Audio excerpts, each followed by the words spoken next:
becoming an English tour guide. What are the key qualities they need? Make comparison. What does that mean? How do I describe the crave, the love for it? I gotta taste this. We actually drink more than 100 million bubble tea per year. We can stack them up one by one. It will reach the height of 1700 Mount Everest.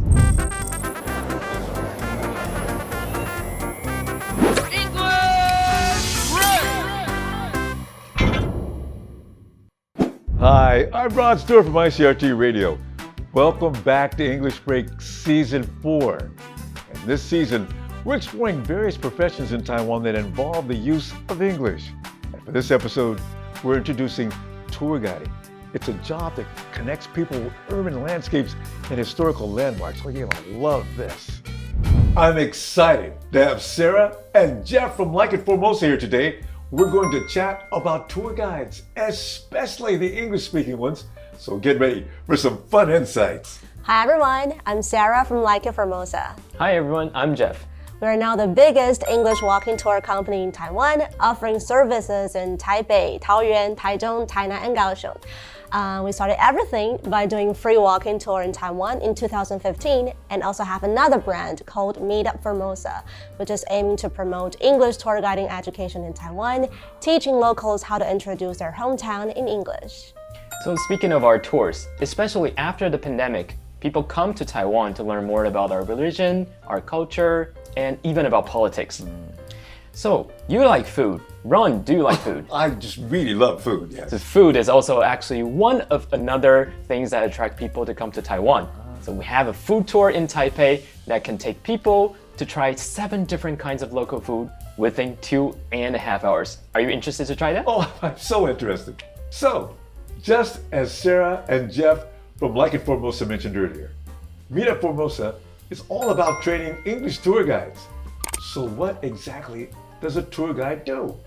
And if someone's considering becoming an English tour guide, what are the key qualities they need? Okay, so let's start from what exactly does a tour guide do on our tours. So we would say 80% of the time it's all about tour guiding, introducing the tourist spots, telling stories of Taiwanese history and culture in English in an interesting way. What about the qualities? For example, Jeff is one of the very first tour guides we had back in 2015. So what are the qualities you think you have? Well, I would say, first of all, you would need to be proficient in English, and you would need to have a sense of humor. And also, if you're a potential drama king or drama queen, just like you, Ron, that will be a perfect fit, right? And besides that, you would need to have a great passion for introducing Taiwan.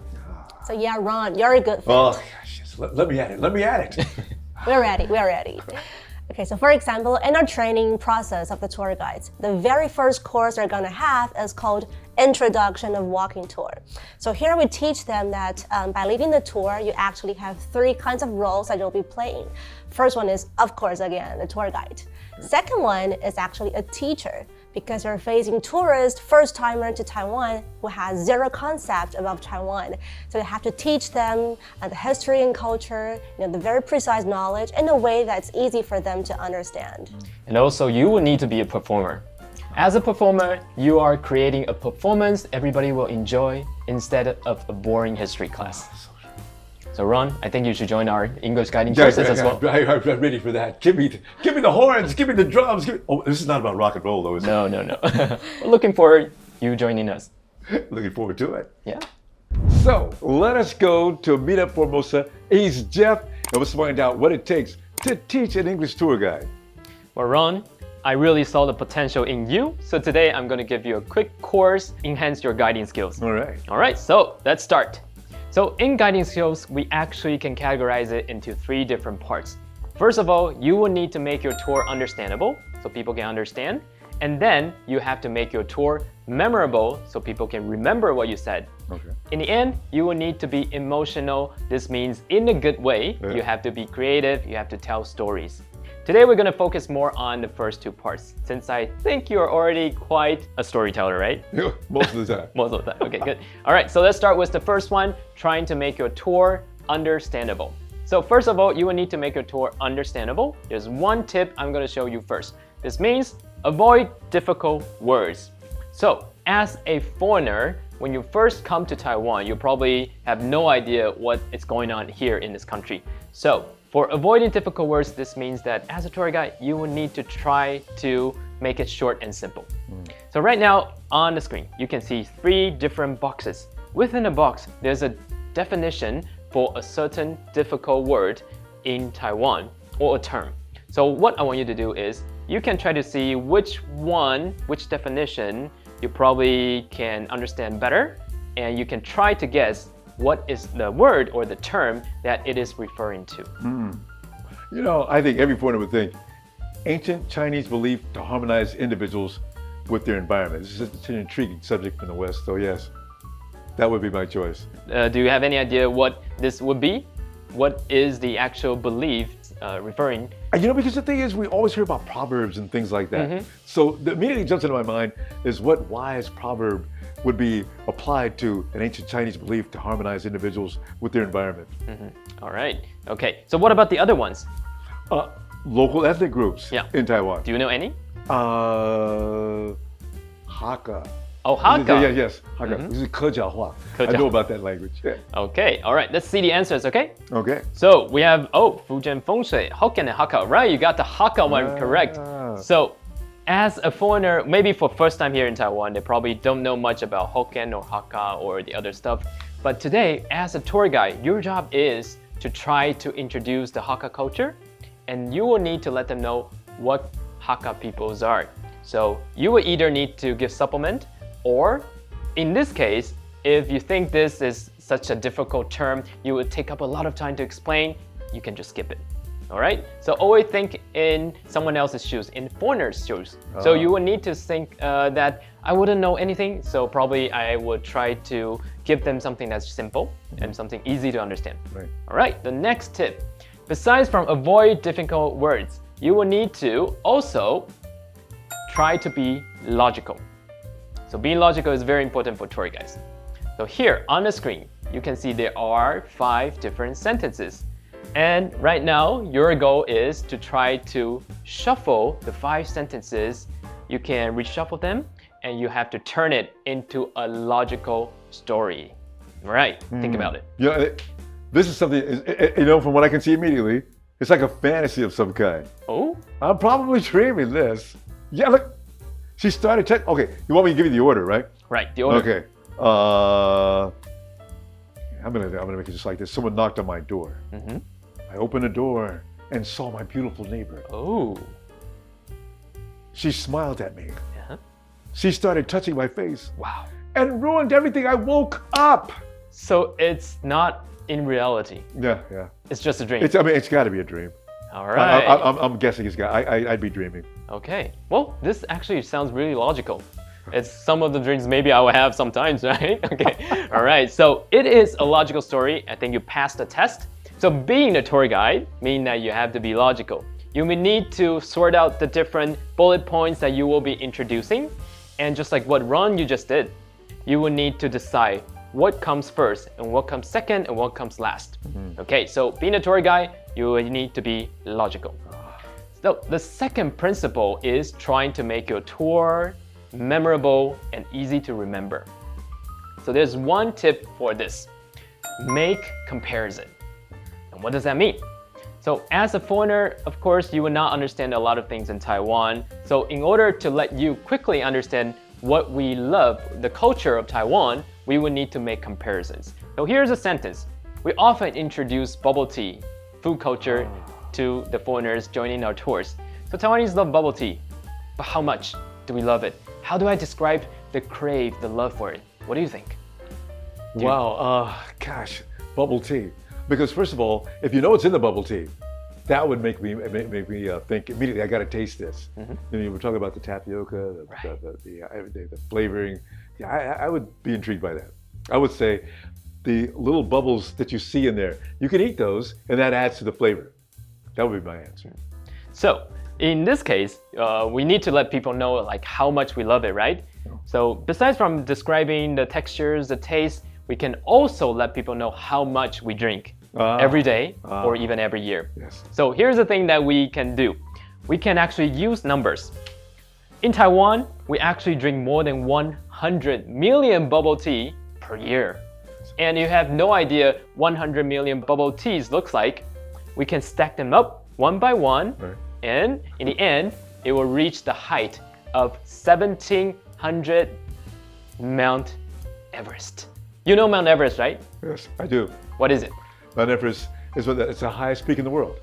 Right, so yes. Everybody knows it, right? It's one of the iconic landmarks, well, the iconic spot in the whole world. Yeah. So if we use Mount Everest to compare the crave for bubble tea in Taiwan, people would immediately understand how much we love bubble tea and how much we drink. Yeah. All right, so making comparison means that you try to compare Taiwanese culture with the culture from your guest, from foreign culture. It makes it very easy to understand. Yeah. That's right. Yeah.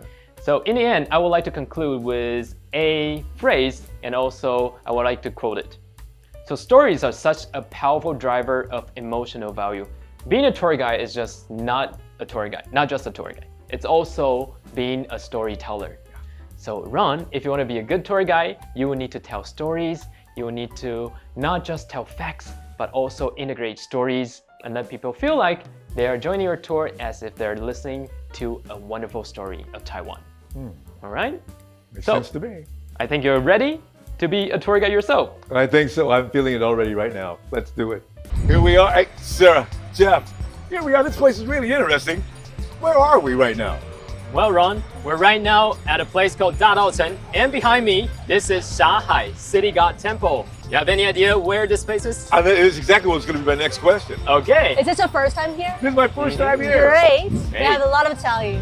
First of all, we need to know the history of this place. So maybe we'll start with telling you about the history of Taipei. Okay. And to understand the history of Taipei, we found a really good prop, which is your left hand. Right. All right, so let's take a look at this hand, Ron. Okay. So here you can see there's two lines that are the longer. One of them, this one, going down to bottom to top. This one is the Tamsui River. Okay. And the other one is the Keelung River. The two major rivers that cut through Taipei. Amazing. And right now we're here next to the Tamsui River. Yeah, right here. However, the first place that were settled by the Han Chinese people, this was a place that is called Manga.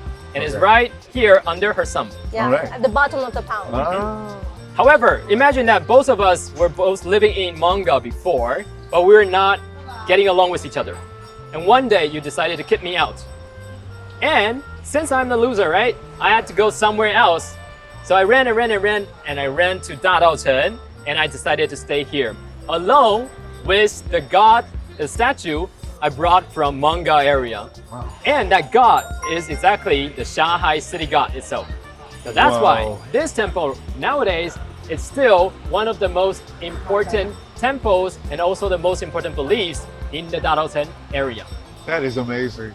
That's such a roundabout way. Yes, continue, please. Right. And besides from the city god, well, I would also like to tell you more about city god. So the city god means that it is actually the protector of the whole Taipei city.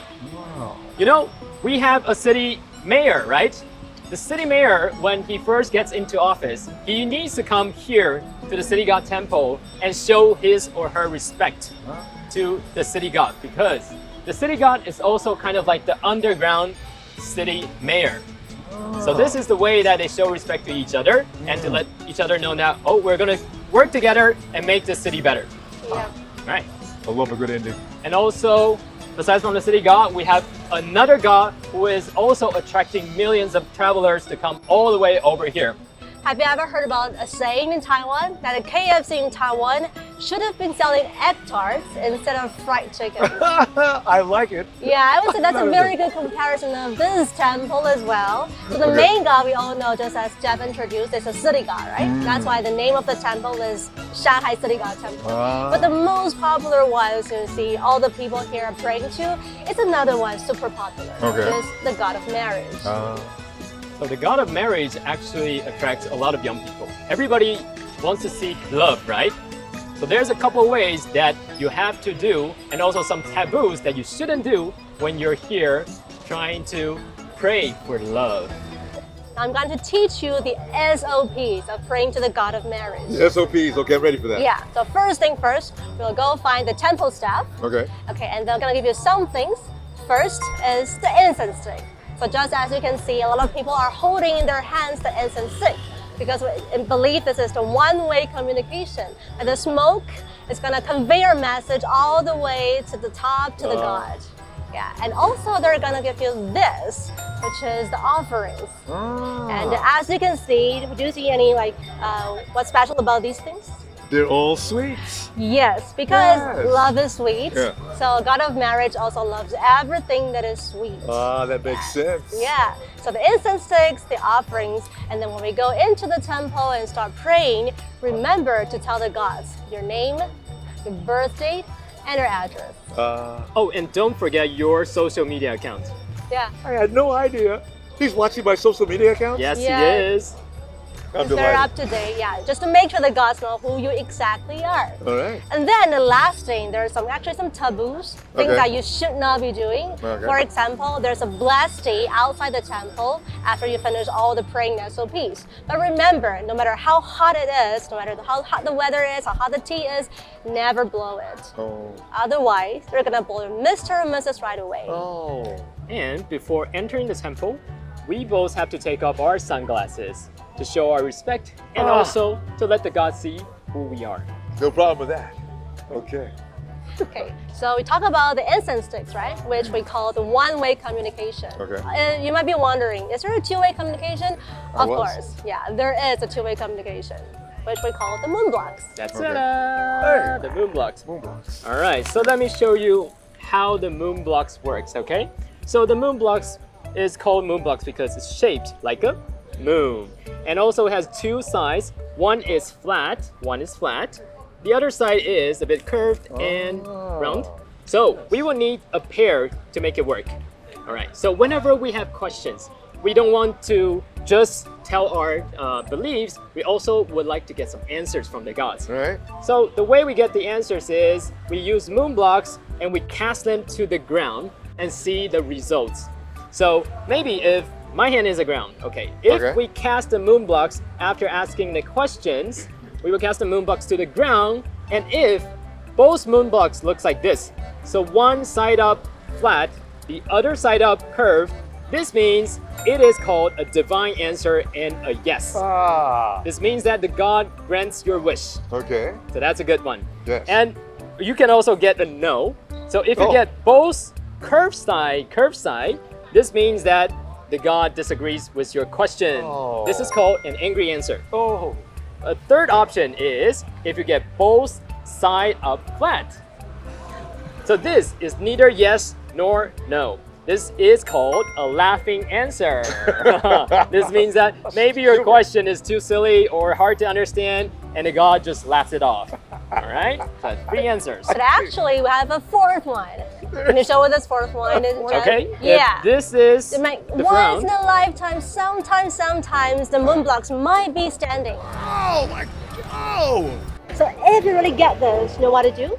What? You have to call the journalist and let them report, interview you. Tell them that a miracle just happened.